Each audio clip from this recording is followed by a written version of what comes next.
Hi friends, எல்லோரும் எப்படி இருக்கீங்க? நான் ரொம்ப நல்லா இருக்கேங்க. இந்த செடி பார்த்திங்கன்னா, நான் நம்ம வீட்டில் வந்து சின்ன தொட்டியில் தாங்க வச்சு வளர்க்குறேன். அதாவது வேஸ்ட்டாக போன ஒரு பக்கெட்டில் தான் வச்சு வளர்க்குறேன்.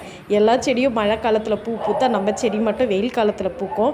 இன்றைக்கி கொஞ்சம் ஒரு 4-5 பூவாக பூத்து இருந்தது. பார்க்க ரொம்ப அழகாக இருந்தது. எனக்கு ரொம்ப பிடிக்குங்க அந்த ஒத்த செம்பருத்தி.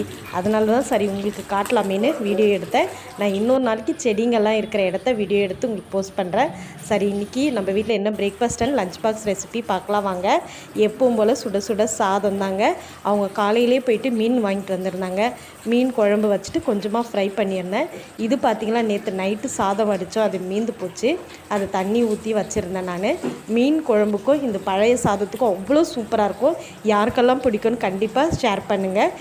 பிரேக்ஃபாஸ்ட் பார்த்திங்கன்னா எப்பவும் போல் நம்ம வீட்டில் இட்லி தான், சட்னி செஞ்சுருந்தாங்க. காலையில் அவங்க வந்து மீன் குழம்பு வேணான்னு சொன்னாங்க, அதனால் சட்னி அரைச்சேன். டெய்லி ஒரு ஃப்ரூட்டில் செவ்வாழைப்பழம் வச்சுருக்கேங்க. பாய்.